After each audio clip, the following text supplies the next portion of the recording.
Dans le fond, ici, là, vous avez tous les groupes de travailleurs du réseau de la santé. Je pense que ça a une signification importante là, par rapport à ce qui est vécu là, dans les milieux. Et ce matin même, nous avons déposé une plainte et une demande d'enquête à la vérificatrice générale du Québec et au protecteur du citoyen.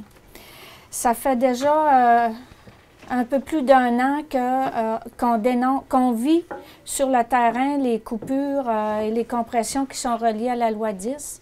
On a dénoncé les impacts que ça a au niveau des services à la population, au niveau de la qualité des soins, au niveau de la sécurité des soins. On a vécu des coupures de postes, des fermetures, des postes non réaffichés, des fusions de centres d'activité. Là, actuellement, on pense que la situation est critique et ça se vit dans toute la Gaspésie et ça se vit dans tous les établissements, que ce soit au niveau des centres hospitaliers, les centres d'hébergement de soins de longue durée et les CLSC. Ce que les médecins me témoignent, c'est toujours les mêmes constats. Hein. L'obsession budgétaire puis la centralisation du pouvoir ont conduit à la réalisation des coupures inopportunes en lits et en personnel soignant. Et puis ça, bien, ça cause une dégradation marquée de la qualité et de la sécurité des soins.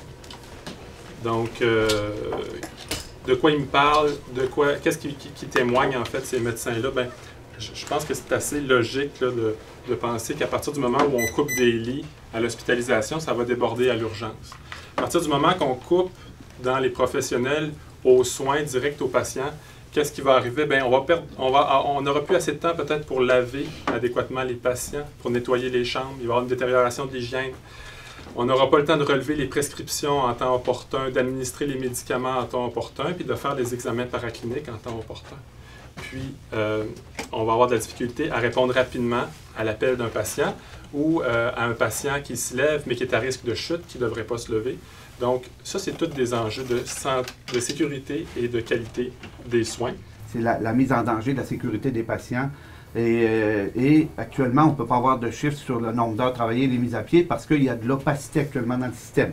Quand on donne des directives là, de ne pas émettre de rapport d'incidence ou de ne pas de dire au personnel infirmier de ne pas aider les patients à faire des plaintes, là, on est où, là? On n'est pas dans la transparence, on est dans l'opacité. Donc, on comprend bien que d'avoir les chiffres sur les coupures réelles par centre hospitalier ou etc., ça va être très difficile. Le constat, diminution de la qualité des services, démobilisation du personnel, loi du silence, opacité, coupure de services, mise en danger de la vie des patients. Je pense que là, on arrive à une conclusion qui est extrême et qui s'exprime par la plainte déposée par Mme Barriot à la vérificatrice générale et à la commissaire aux plaintes. Puis on a fait des vérifications là, avant de déposer ça, puis avant de vous en parler aussi. Selon nos informations, dans ce qui est déposé, il y a matière à enquête. Il n'y a aucune compassion pour tous nos travailleurs, nos travailleuses du réseau. Nous, nos membres subissent les effets négatifs de toute cette réorganisation-là en centre intégré. Ils sont sous pression constante, ils ne savent plus quoi prioriser face aux attentes irréalistes qu'on leur impose. Ils ne prennent plus leur pause, ils ne prennent plus leur heure de repas, ils finissent plus tard sans être payés pour le travail, ce travail-là qu'ils font en surplus afin de tenter de sortir la tête de l'eau. Quand on demande à des infirmières, par exemple, en soins à domicile, de suivre 250 patients, c'est totalement impossible. Sur 250, je peux vous dire qu'il y en a 175 qui ne sont pas vus parce que les gens n'ont pas le temps. On voudrait les rendre malades, qu'on ne s'y prendrait pas mieux.